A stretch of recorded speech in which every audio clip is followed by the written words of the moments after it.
thank you all for attending our virtual event today on change management. We have 3 expert panelists and a fun case study challenge. My name is Sevelyn Crosby. I have my PhD in positive organizational psychology from Claremont Graduate University. I'm currently the Senior Manager of People Strategy at Blue Shield of California. And what I'm most prideful of, I am the book author of this book, My Mommy is an Organizational Psychologist. Today we're going to spend about 45 minutes with our 3 expert panelists doing a moderated Q&A, and then it's optional for those who want to stick on at the end for the case study challenge. So a little bit more about this book that I wrote. Published this book about 5 years ago, and it really serves 2 purposes. One is I deeply care about visibility efforts of organizational psychology. And even though this is a children's book, I wrote this with the intention of it being a teaching aid for anyone. I've actually heard from people who've purchased this book that they've given it as gifts to relatives, other IOs in the field. It makes a great grad gift. They've used it as a teaching aid in their classroom. And the second reason I really wanted to write this book is to be able to support the organizational psychology community. So being able to host free events like today's session is another outreach effort. You can support us 2 ways. The first is to follow us on social media. That's also where we post more resources and free events like today. And 2, please purchase a copy of the book. If you decide to purchase a copy, you can go ahead and use promo code 25OFF for 25% off your book purchase. Now let's jump into some change management trends. Interestingly, when we sent out the registration link, some people did have questions surrounding recent data on change management. So to kind of catch everybody up, I wanted to share some of those data points with all of you. Many organizations are going through change right now. Thinking about things like layoffs. I'm thinking about things like the new DEI initiatives, AI and machine learning, operating model changes, etc. And in the midst of all this change, people are questioning whether managers are really equipped to lead through the change. We know employees are feeling fatigued. We say it's a top priority, but are we really engaging employees through the change as best as we can? And do people trust leaders? Research shows that if during times of disruption you trust the leader, you're more likely to be engaged and less likely to feel burnt out. So keep some of these trends top of mind as we go into the moderated Q&A portion of today. So let me go ahead and now introduce our 3 panelists. First up, I'll introduce Lauren. She received her master's in applied IO psychology from the University of Baltimore and started her career in leadership development and training. She organically found her way into change management and has been practicing in the field for over 10 years. Lauren has worked with clients in various industries like utility, technology, government, and now financial services. Dr. Mona Farid Nejad is an organizational psychologist with over 15 years of experience leading change management and culture strategy initiatives across the nonprofit, public, and private sectors. She specializes in guiding organizations through complex transformations by integrating behavioral science, stakeholder engagement, and data-driven insights. Her work focuses on aligning organizational culture with strategic goals to drive sustainable change, equity, and employee engagement. And last but certainly not least, Dr. Stephen Gilliland holds the title of University Professor at Claremont Graduate University and teaches in the Division of Behavioral and Organizational Sciences and the Drucker School of Management. He has published extensively on organizational justice and employee staffing. He has conducted leadership training for companies around the world on a variety of change leadership topics. Last thing I'd like to introduce before we jump into the Q&A is who you are. So we had over 90 people register for today's virtual event. About half of you are master's students or PhD students, and about half of you are working IO professionals. So without further ado, let's go ahead and start our Q&A. This first question will open it up for any of the three panelists to answer. Thinking about some of those change management trends we just discussed, what strategies would you recommend for navigating and adapting organizational change efforts in the midst of so much change? Today's current political climate, those current trends that we just discussed, like RIFs, org restructuring, AI, machine learning, etc. A key thing for organizational change leaders, any leaders at this point, is to really start building trust. And there's a variety of ways to do that. One that I'm always encouraging leaders to do is really is to take off on the whole trust fall exercise, where you fall in and have people catch you. And as a leader, what does that mean? That means being vulnerable. That means sharing information. That means telling people when you don't know. It means being human, and really doing that trust fall of opening up to your people. Um, and I think I'd be remiss if I didn't mention organizational justice here as well, just because I spent 30 some odd years reading, writing about it and so on. But what we find is that when people are new, especially new to a relationship, or when they don't have enough information to evaluate trust, they look at fairness. They look at how they're being treated and the fairness they're being treated. And that fairness serves as a proxy for trust.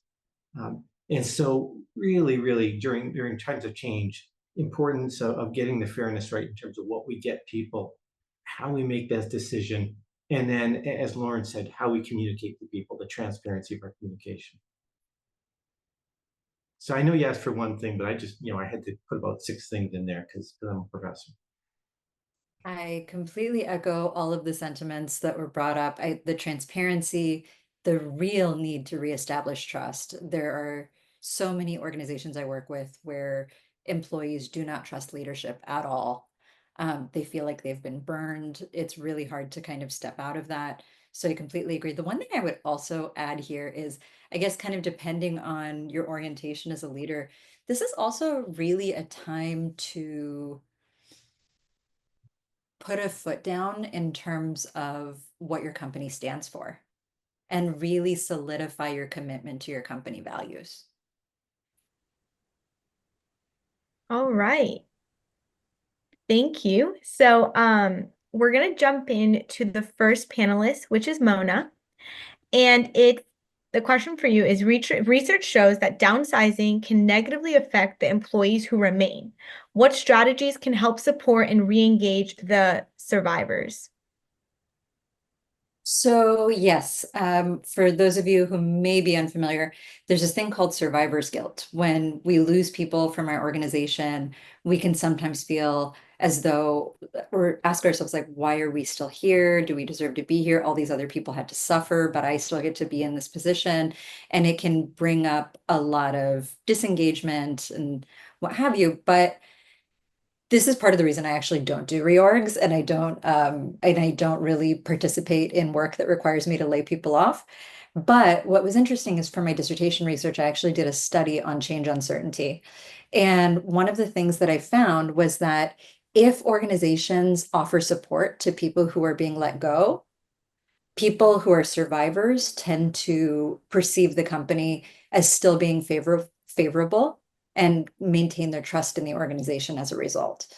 I had 3 different kind of scenarios that I put people through, and there was one scenario where the company offered guidance and training to people they were letting go.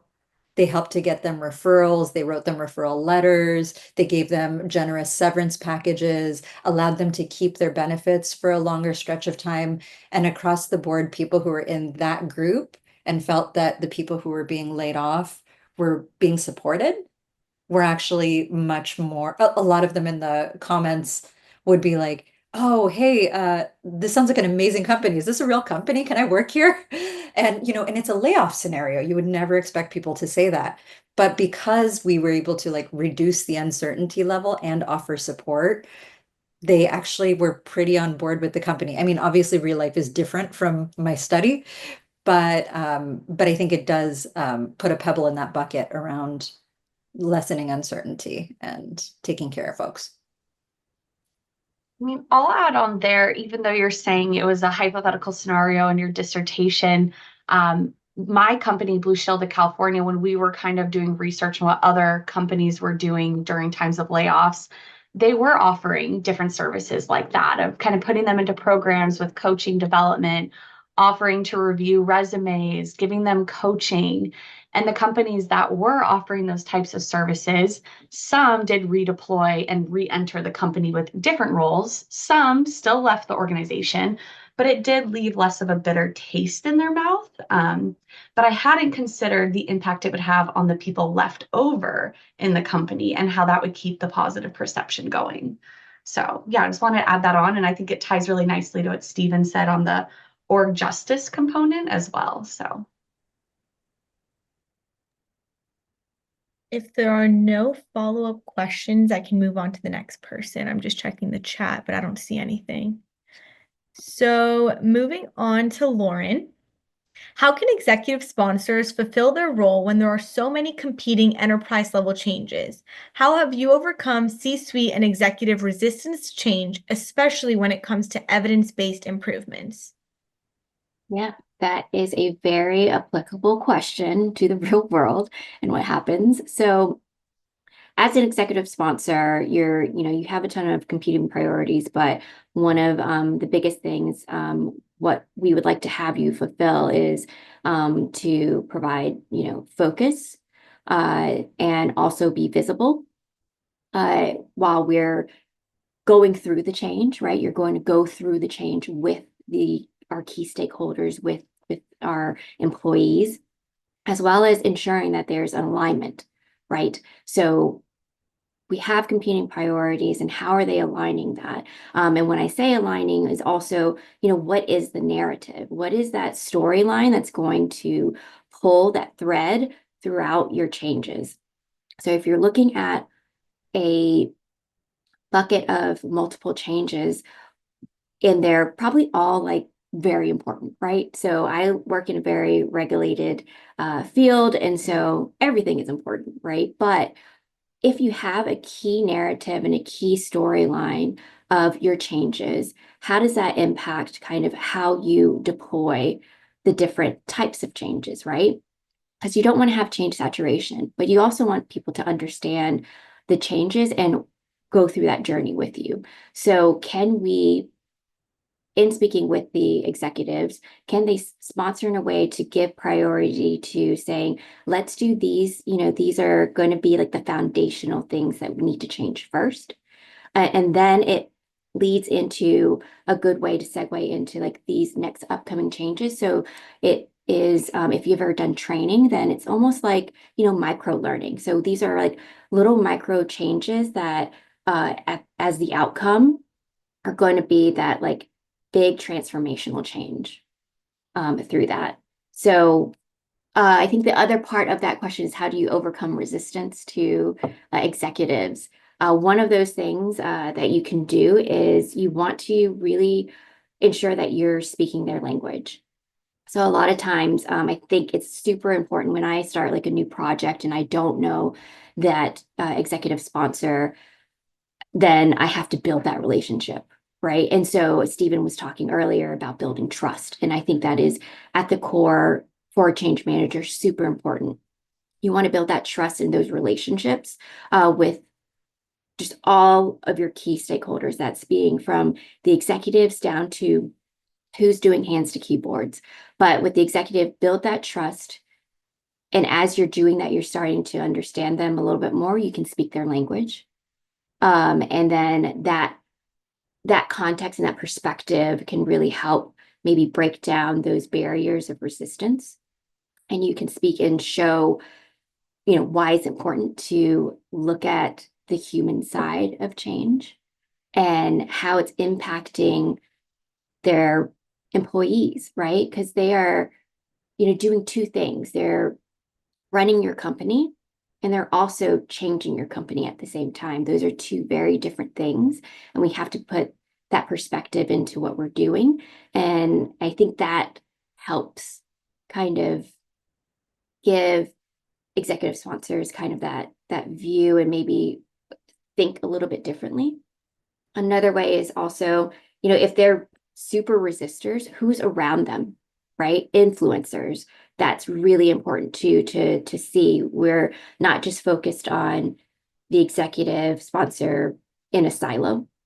We're looking at them like it's an organization, like who is talking with them, who can influence them, and who can we also build a relationship with to again build that trust and break those barriers down with that executive. Perfect. I see that there's a follow-up, so maybe we could do one of those. It says from Allie, can you give an example of an effective storyline that offers this sort of umbrella across a suite of change?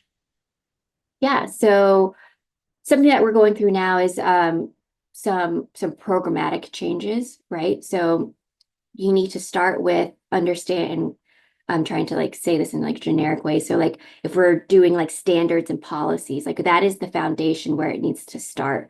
So we do that first, and then eventually you're going to get into, how it's going to, what's the framework, and building that and educating people on that, and then building the rest. That's if we're talking about like, are there going to be org changes due to that like new framework?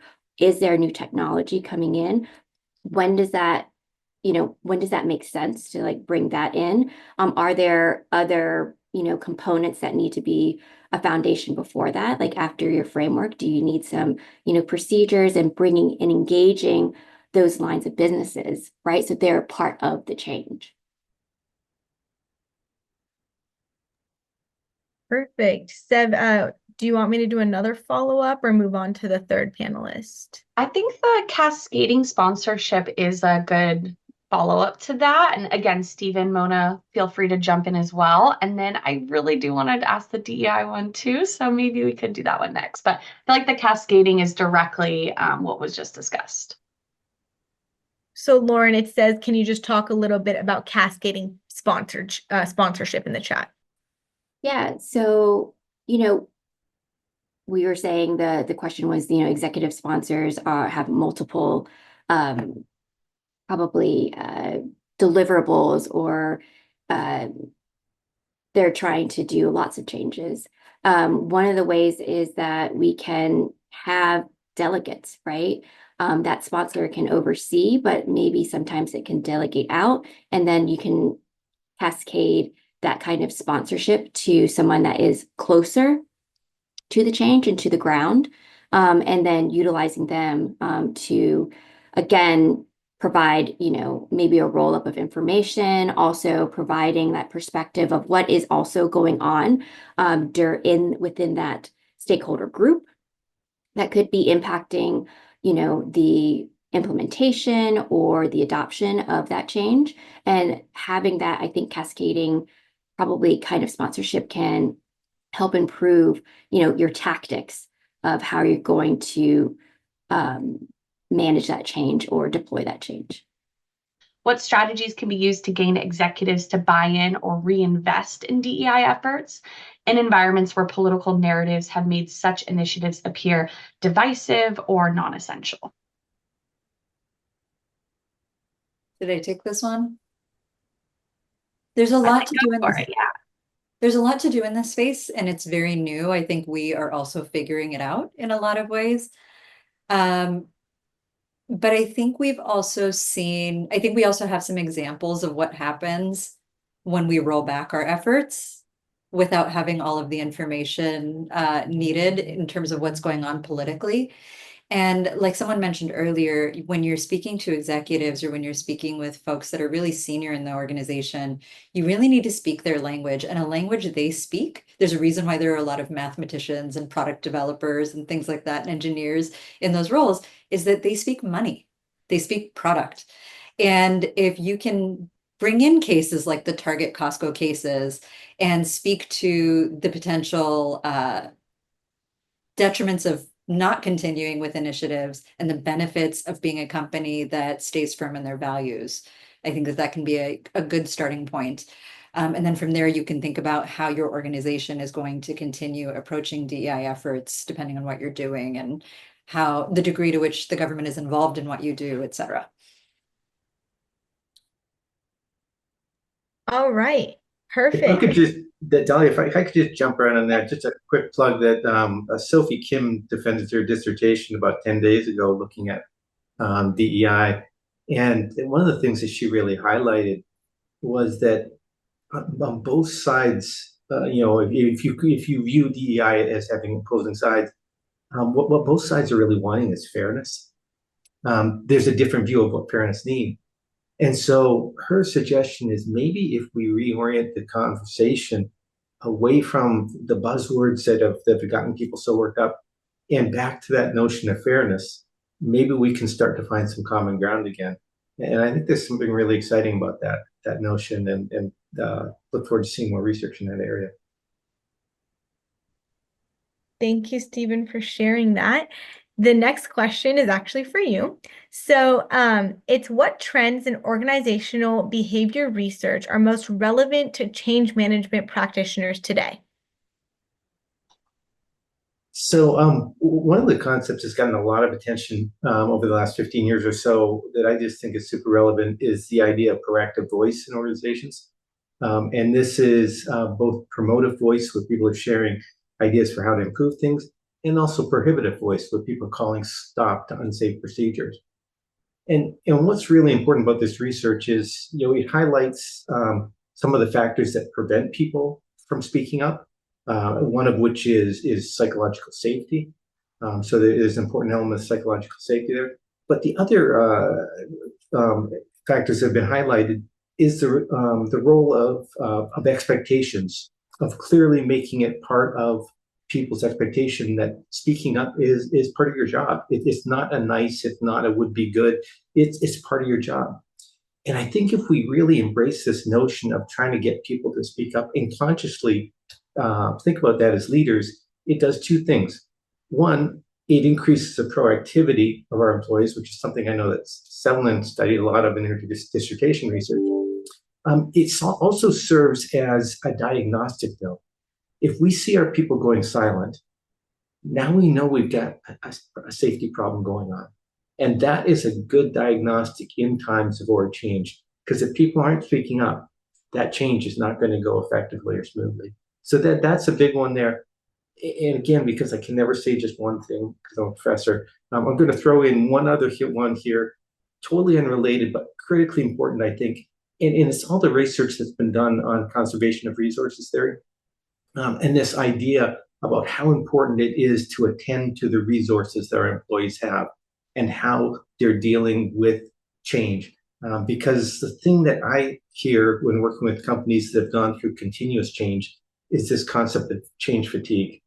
In fact, just a week ago, I gave a talk to a group at Microsoft about change fatigue, because this is a relatively new group that had gone through almost half a dozen changes in the past year. Large reorganizational changes, just crazy stuff. They are in severe change fatigue right now, and their resources, though their personal resources, their resources for functioning are just low. And we've got, as leaders, we've got to pay attention to that, because when people's resources get low, that's when we start cutting corners. That's when we start ignoring others, and everything starts to fall apart at that point. Yeah, one thing I'll add on there, Stephen, is he was on my dissertation committee. And in my dissertation, that was kind of one of the things we found was in psychologically safe environments, there actually might be an initial increase, or you might see that initial change resistance. But that's not always a bad thing, right? We kind of want to hear from the resistors early on. It means that they feel safe voicing their pushback, but now we can understand the pushback and then create solutions behind it. So that was one of the interesting takeaways. All right.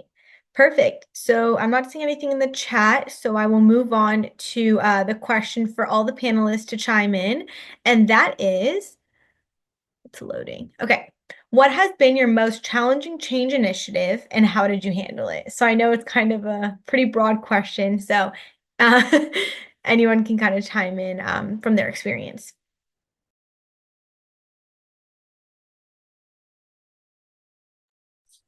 I would just say personally, it's when I was in a middle management position. I think that is one of the toughest from a change leadership perspective. especially when you don't fully buy into the change that's being thrust upon you as middle managers. And that has given me a lot of awareness in terms of how it feels in an organization to be thrust into a change where you're not getting enough of the details, you're not getting enough picture to be able to sell it effectively to your people.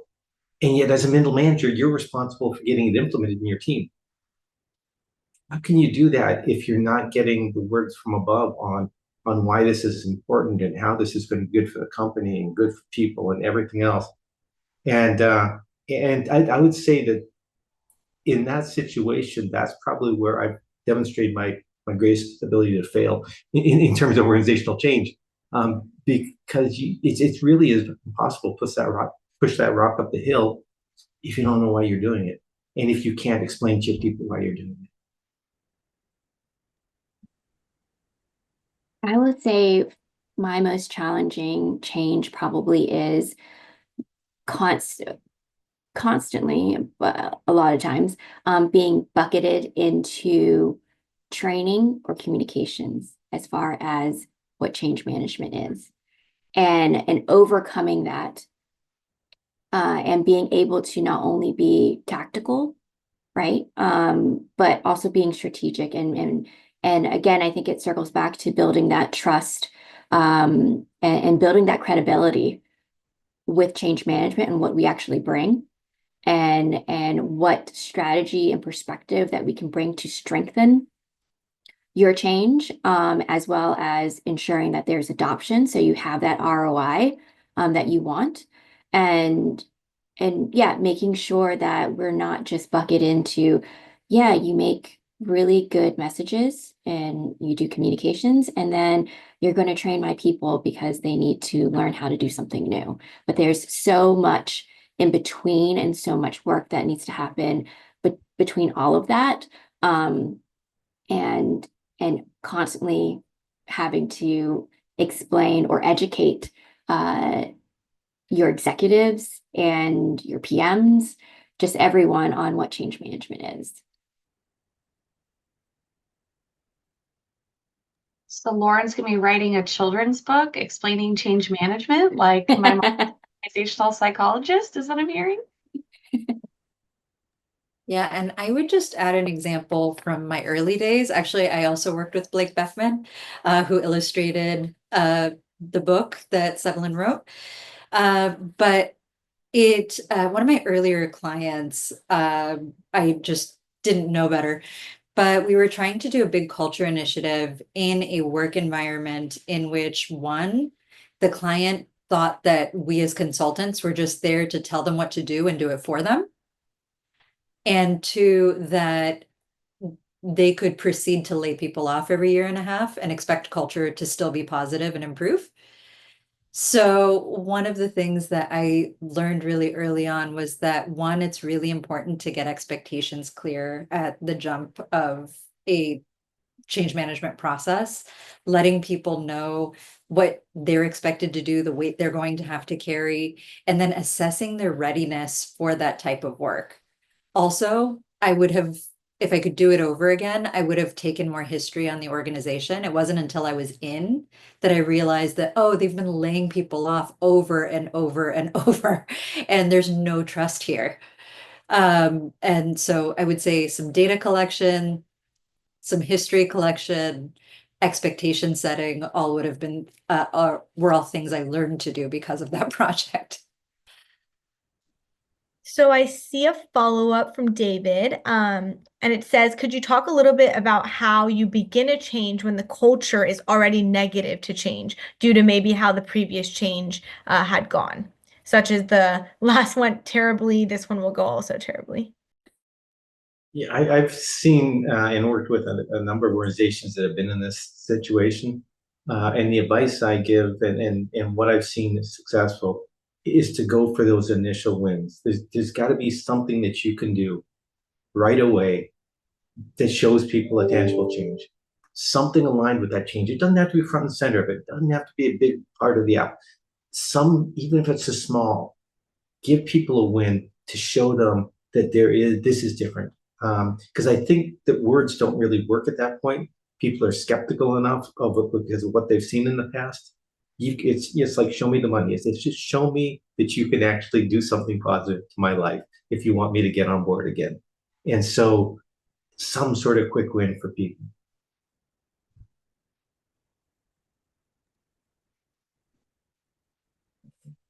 I think a pilot, for example, of those quick wins, right? Like if you can do like a small pilot, that's also like kind of showing something small and incremental on how like positive like change could be.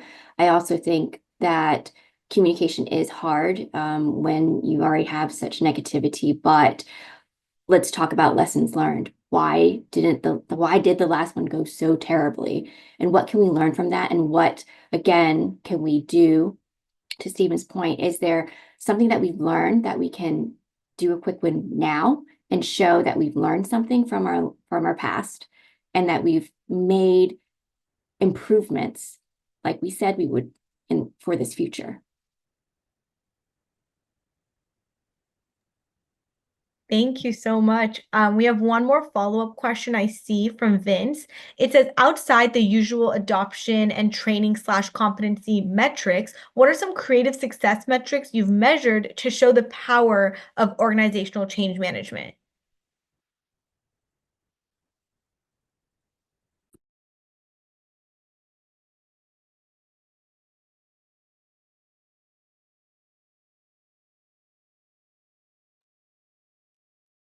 I'll be honest here. I feel like metrics, like change metrics, is always hard because typically your metrics are going to be like a measure of, did the deployment go well? Did users, right? Are they using the tool? And what is that metric of utility? Or do you need to do training? So those are your usual ones. Sometimes with Agile, right? That's like a new way of doing project management and deploying changes in organizations. Some of those metrics, I guess, in a creative way is just, did you feel, right, that you were more supported? So changing of the questions on what are those metrics? So is it always going to be a metric that is quantitative and being able to show your work, right, and how it's increased? But there's some like qualitative, I think, questions like, did you feel supported? I don't think we usually ask that anymore, right? So did you feel supported? Did you feel like you understood what was going on? Measure that at the beginning and then measure it at the end again, and showing that, right, that you were successful in being able to manage the change and engage your stakeholders throughout the process.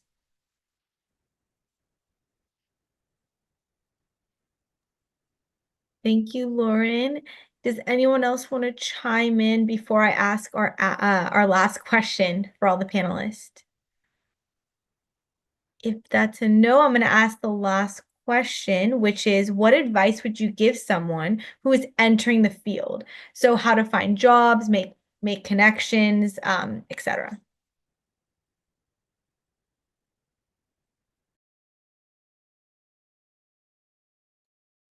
Come to these types of forums.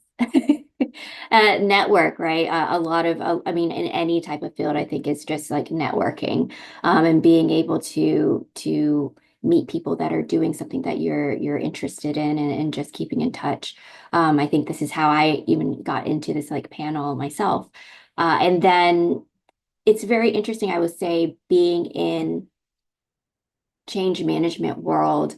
I've networked with a lot of people and I've kept a lot. And I will say that I can testify that me looking for like different jobs or opportunities throughout my career, I've definitely dug into my network, or they're just letting me know like, hey, there's an opportunity here.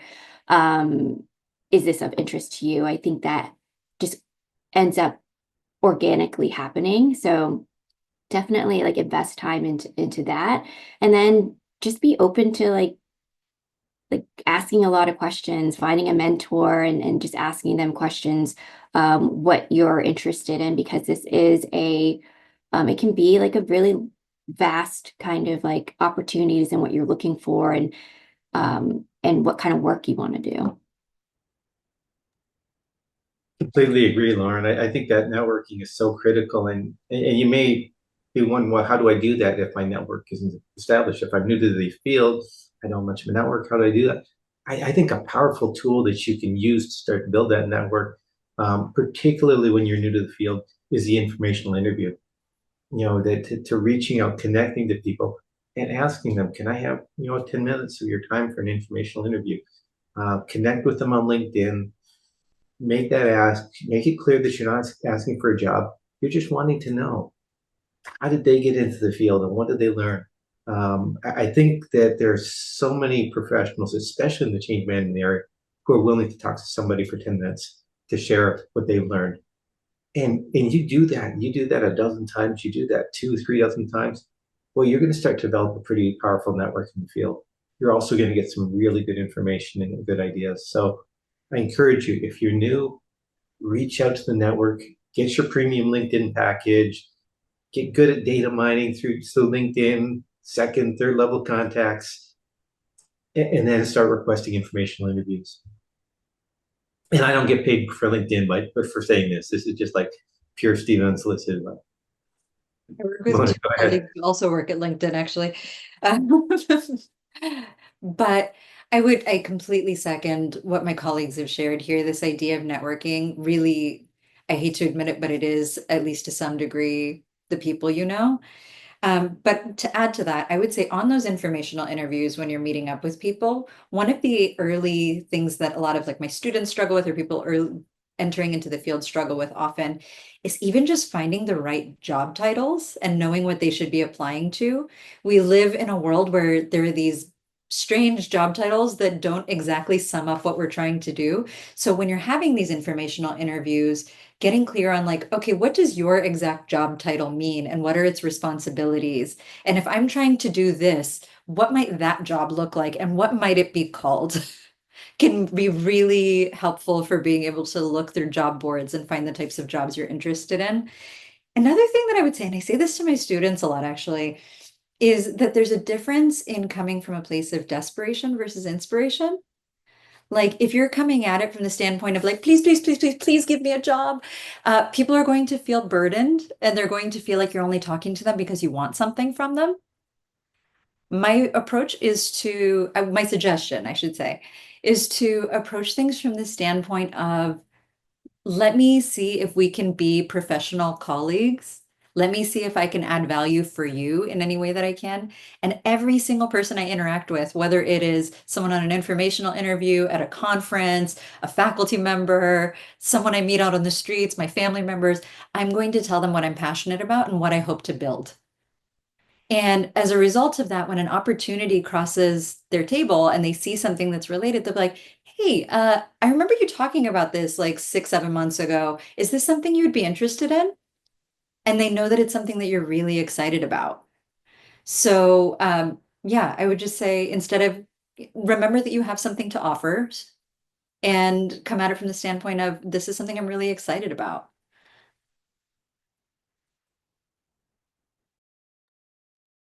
Thank you all for the amazing insights and sharing your own experiences. Steph, do you want me to go ahead and summarize some of the key takeaways? Yeah, I think that was excellent timing. Thanks for keeping us on track, Delia. Of course. So some of the key takeaways from this panel was, of course, starting with building trust. It's really important to build trust within organizations, especially during times of change. Also helping reduce uncertainty. Change is never fun, or at least for the most part. And so how can we reduce uncertainty? It's also important to speak the leader's language. So help them see why they should be owners of this change initiative and help them understand the importance of the outcome, the impact that it's supposed to make. Building psychological safety so that employees feel that they can speak up, right? And they're not afraid of being reprimanded. Like Stephen said, this increases productivity among employees, but also serves as a diagnostic during times of change, understanding that if everyone's quiet, what's wrong? How can we build that psychological safety within our organization? Lastly, of course, ending on that note of networking is so important. Don't be afraid to connect with professionals on LinkedIn, reach out to them, message them, ask for 10 to 15 minutes of their time for an informational interview. Like Mona said, don't come in with the desperate kind of mindset. Ask for, their insights and knowledge and experiences in the field and really get the most out of those informational interviews because they'll always remember that and refer back to when an opening maybe comes around. So with that, I'm going to pass it back to Sev to get us going with the case study challenge. Yes, and speaking of networking, this part is optional, and I know I'm going to have some people drop off right now, but I challenge you to stay on for the breakout group portion. This is your opportunity to network with other people who are interested in the field. So in a couple minutes, I'm going to put you into groups of about 6 people, and I recommend that you start with your name and your current role. So you might be a working professional, you might be a recent graduate student, maybe you're a professor. And then also explain your current experience level in change management. Maybe you're an expert change management yourself. Maybe you're just learning about it or curious to learn more, but that's okay. Just share your experience thus far. And then my teammate is going to post in the chat for us a link to the case study. I also have a friendly reminder there that this is the way to start it is brief introductions. But then in that Google Doc, you'll actually get to read about a specific case study example. So take a moment to look through it. But what you're basically on is you are a change management team and you're needing to develop a strategy to facilitate smoother adoption of a new customer relationship management system. So as you get into the Google Doc, you can read more about it. But when you talk about your strategy, think about what specific actions would you recommend? What are maybe benefits or outcomes associated? You could try to squeeze in some KPIs or measurements of success, as we saw a question on that. What's your team's role? And how will you measure that success? I already have that in number 4. Great. Are there any questions about this? Oh, and sorry, Stephen, Mona, and Lauren will be circulating the rooms just to help kind of offer their expertise and help facilitate that discussion. So are there any questions about the breakout groups before we start forming them? All right. And I think everyone should have access to the Google Doc. Again, remember, start with some introductions. This is networking time as much as it is time to talk about this case study. So I'm going to go ahead and sort you.